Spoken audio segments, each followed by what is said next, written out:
Hi there. Today I'm going to be discussing with you 5 tips to think about when you're deciding whether or not to do a bodybuilding competition. Number 1, make sure that you research the trainer that you select and the nutritionist that you select.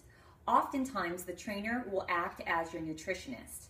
That said, it's really important that you get a referral for both your trainer and nutritionist, as these two people or one person will be the most pivotal support system that you'll have during this competition. Please make sure that you get a direct referral, not just someone online. Also, the nutrition aspect of the competition is key. It's literally one of the most crucial, if not the most crucial part of all of your prep and preparing yourself for the competition. So working with a trainer who is not cookie cutter and passing out the same nutrition plans to everyone is very important. I happen to work with a remarkable nutritionist, and he understands that life happens, and I might be going out on an anniversary meal with my husband, and he wants me to go out and enjoy, and he'll give me some parameters within that, and he does check in with me daily. Okay, so that's number 1, selecting your trainer and nutritionist. Number 2, costs involved. I know that you've probably thought of some of the costs, but let me just break down some of these items in case there's something you haven't thought about. Obviously, paying for the training, paying for the nutritionist. You also have the suit, which is not inexpensive, and then hair and makeup. A lot of you might be saying, no problem, I've got a friend who does hair and makeup, or I'll do it myself.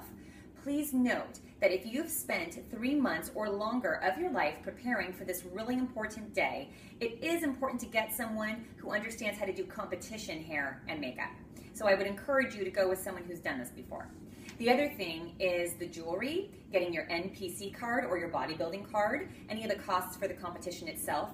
For example, you're charged for every single class that you participate in. So for example, if you're in 3 classes, you'll be charged for each of those classes. We can go into more of that later. Also, your tan. So there's definitely some financial aspect to think of. Okay, number 3, the support system.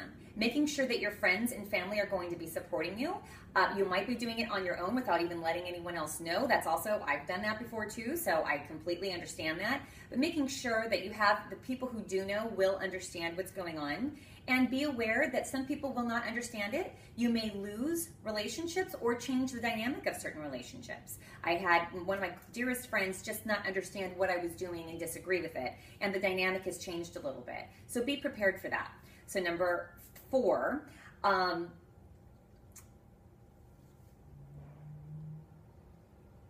oh, there it is. Sorry, I couldn't read my own handwriting. Diet.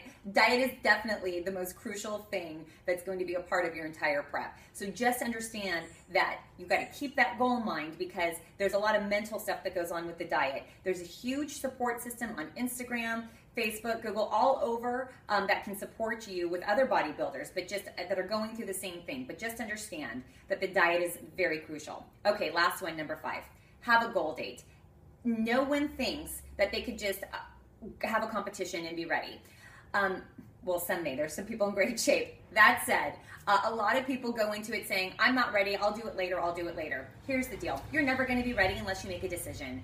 Make a decision, get a goal date in mind, find out when there's a competition that is feasible time, enough time for you to train, and just make the decision to do it. That is really the only way to get over the hump. It is remarkable the way that your body will respond, and when you have that goal in mind and you've got that date set, it's pretty awesome. It's just like having a baby. People think, I'm never going to be ready to have a baby. Well, the pregnancy prepares you for that baby. The prep will also prepare you for your competition. So let's go over them again. 5 tips. Number 1, selecting the right trainer and nutritionist. Number 2, there's costs that are involved. Number 3, your support system. Number 4, understanding that diet is probably the most critical part. And number 5, having a goal date in mind and knowing that once you set that goal, you can do it. I'll have more tips for you on other videos. If you like this video, please click the like button down below. Thank you so much.